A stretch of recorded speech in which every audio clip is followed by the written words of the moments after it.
No, I remember coming to Castle Coombe years and years ago. Actually, no, so I used to like watching the Formula One and things, and my neighbour's partner used to, and there's always been a big TVR fanatic. Yeah. And so he lives Bristol way. But yeah, I remember them bringing me down just for watching all the cars going around one year. At the time I thought it was a really good racetrack, and I kept thinking to myself, oh, nice for Doug and I to come out, and we just never do.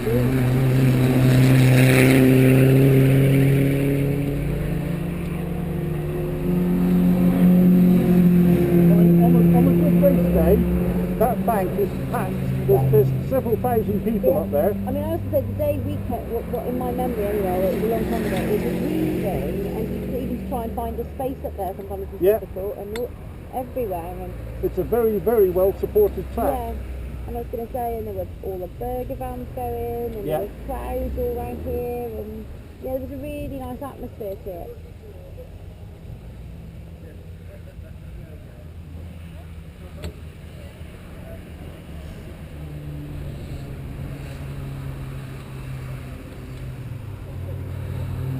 It's quite something to still be family run as well, Mike. Indeed. Because most of the circuits aren't, they're owned by, fairly large companies.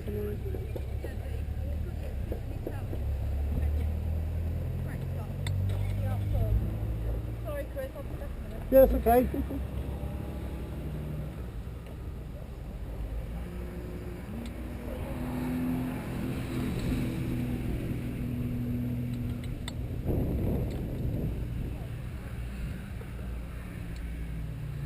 So how many races do you do in a year then, or a season? Of course, people crash and break down, but I think if we can do all the races, it's 9. Right. Over 8 weekends. One's a double header. Got it. 2 races in a day. It's got to be hard work. Yeah, so we come up here, 8 weekends. Yeah. That's the theory. We've only seen our caravan once this year so far. Although we're going down, the site's got a music and beer festival next weekend, and we're booked in to go down to that. Oh, that's nice. For 3 nights. But how was the cruise? Sorry? How was the cruise? Absolutely fabulous, and bearing in mind it was one of the cheapest ones. It was on an Italian cruise line. Yeah. MSC. The ship was lovely. Yeah. Virtually the whole thing was faultless. A lot of people don't like that particular cruise line because it's full of Italians and Russians and Dutch. Wow. Because unlike other cruise lines, whenever it stops at a port, people can start their cruise from that port. Oh, okay. So there's always people getting on and off. Changing up. Right, got it. That's probably quite nice though, isn't it? You're meeting different people all the Indeed. time. Yeah. No, the meals were lovely. The entertainment was superb. Really? The best entertainment I've seen on a ship. So they did an opera night. Really? And they had a guest opera singer, a tenor and a soprano. Wow. They got them in for the evening with their 17 other singers, and it was absolutely fabulous. I was literally in tears when they did Nessun Dorma at the end. Yeah. It was brilliant. Oh, amazing. And honestly, it was 400 quid each. No. Well, it was. If we bought the unlimited drinks package, which was 140 quid. Yeah.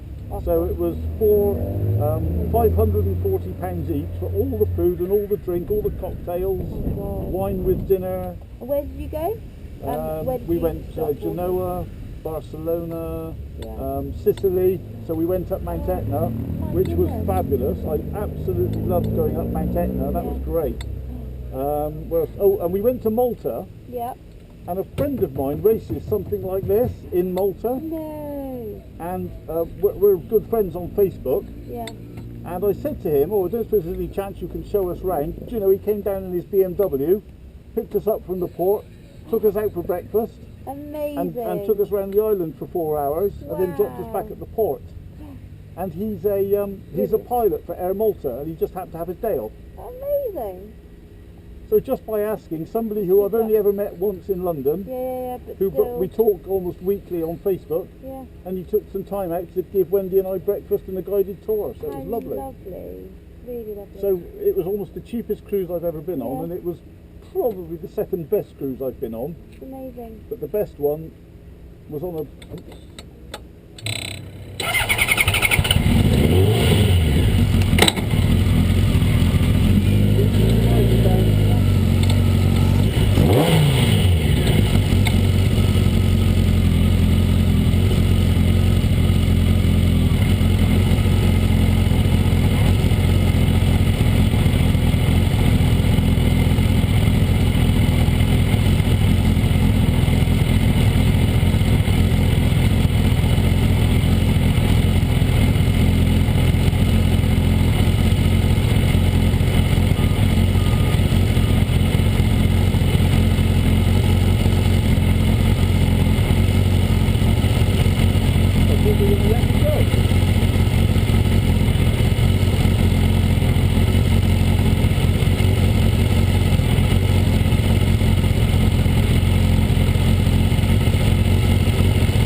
We did a cruise to the Monaco Grand Prix 4 years ago, and it was fantastic. The ship was lovely, the food, it was a very upmarket ship, the food was fabulous, the Grand Prix was great, but it cost me £5 grand. Yeah.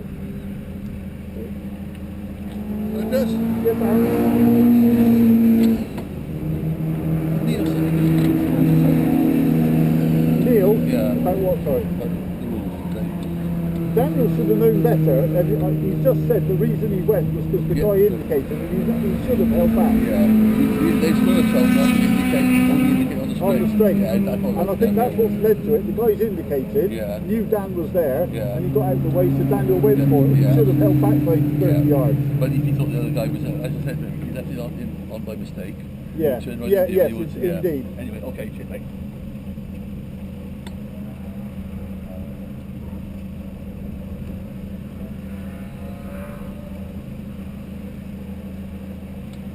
It's got to follow it up though, isn't it, really? Just Yes, like indeed, safety, yeah. paramount, and- They do take it seriously.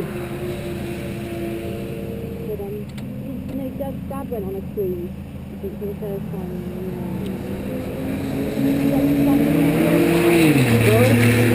Yeah. January, February time. I think it was the first. No, it wasn't. It was the second cruise, I think. Oh no, it was his first. I can't remember, but it was so what, bloody long. Talk about on your first perfect. I think you've got almost a bit of a boat now. I think he kind of liked the idea initially, but no, and then they flew down to South Africa, and then the cruise went all the way to Australia. Oh yes, yeah. That's a long time at sea, isn't it? If you're, Yes, you're probably a not month, sure. I would think. Yeah, no, yeah, you've definitely gone for like 4 weeks. So then we flew back from Australia, Yeah. so, and it went all around, you know, Cyprus. But it was amazing that they were so, then I think there was a documentary on TV, wasn't there? Terry Doug and I was, my God, can you imagine, like, struggling and the organisation of all the food and It's staggering. it's quite an operation, It's isn't it? absolutely, these big ships carry 4,500 to 5,500 people on board.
Well, that sun's hot now. I was just thinking that. But then it's funny, isn't it? Yesterday I was thinking, oh God, I coat on, it's miserable, and then the sun came out. Steve was this lovely June, and I put my coat on. And the afternoon it came out, and I was like, actually,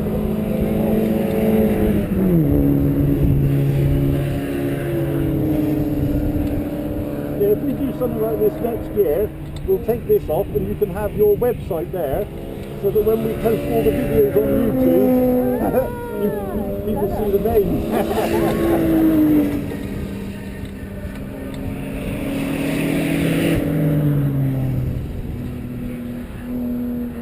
To get used to the brakes on this one again, they're totally different to the other one. But that was really like you were saying, pumping them a bit and things. Give them a pump, yeah. I suppose every car's different. You've got to relearn.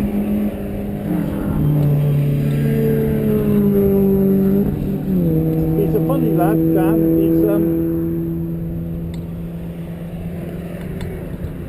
He's got his own way of doing things, and it tends to be at odds with everybody else. But he's very quick. He is my son-in-law. We're stuck with him. But he's a very, very hard worker. He provides for his family. And if you're a man, if you get a hand in something, he's a man. And he looks after the car. He does everything for me. I do nothing on the car apart from cleaning. And he does, what he wants to do is go out in it now and again. So how did you come by this then? Some years ago, Dan and I were bought by Wendy and her daughter, driving an Aston Martin Lamborghini up in Leicestershire. Right. So we did that, and they were selling hot lap in something like this, in a radical. Yeah, yeah. So we paid it for 20 quid. And the guy literally said, do you want me to go fast, very fast, or shit your pants? So we said, well, go on, shit your pants until we tell you otherwise. and honestly, we both got out, and the first thing we said each time was, we've got to buy one of these. So, but we didn't think we could afford it, because they're quite expensive. And then Dan's always on eBay, and this came up one day, and it's a kit car, but it was all done, all finished, ready to go, and it was just, literally, we could, between us, it wasn't between us, I could just about afford it. We just had some of my insurance money pay out from the accident, so when he was kind enough to let me to buy it,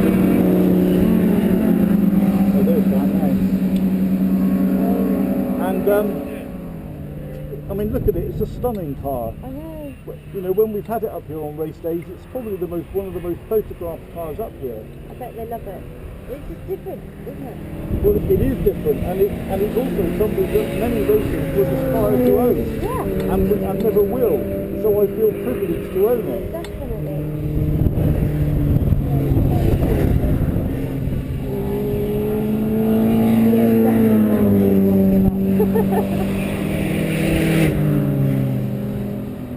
Disappointingly, we're at the front of the queue, so well, we might catch all the ones at the back, hopefully. As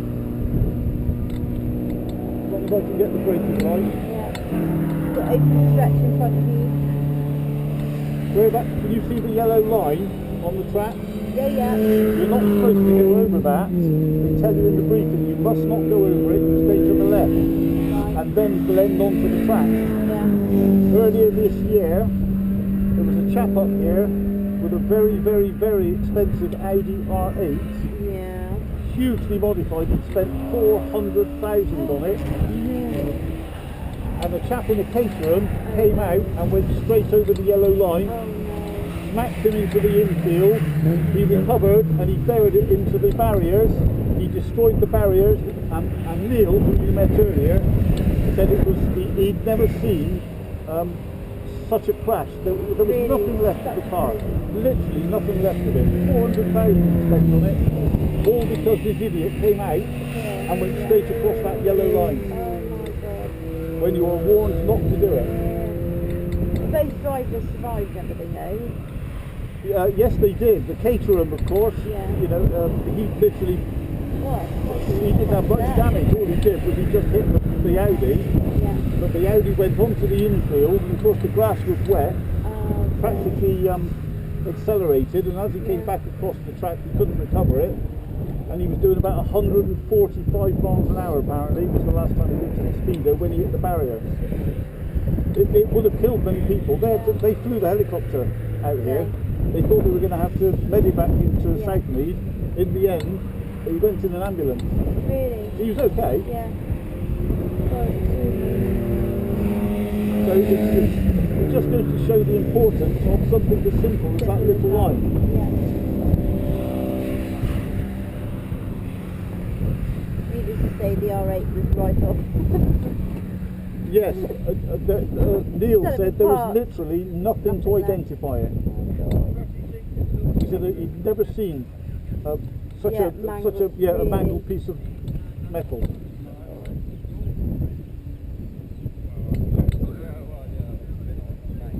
Is it our turn, or are they all just going around the block?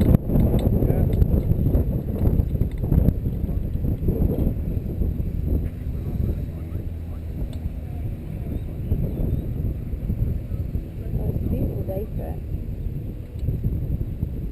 Trouble is, if we get a shower, we can't run this. So that's why I wanted to do it now.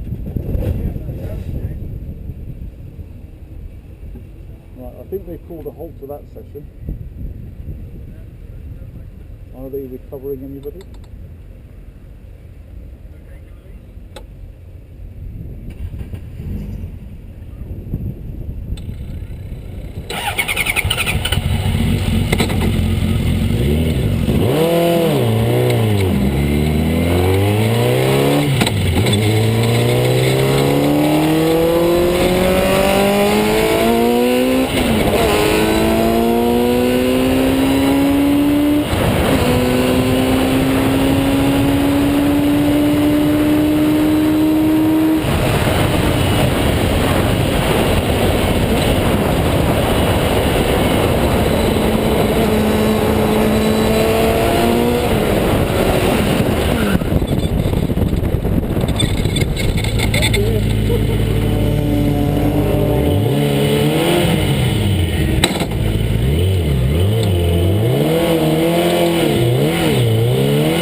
mad, isn't it? That is, yeah, phenomenal. It was absolutely mad. Apart from my spin at the beginning, the That was grip's a bit of phenomenal. That was amazing, Chris. Oh, good.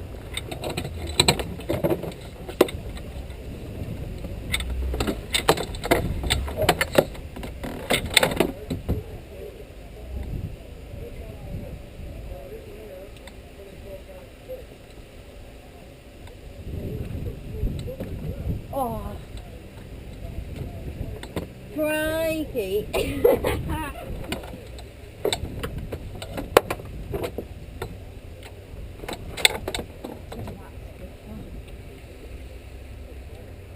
That's just phenomenal.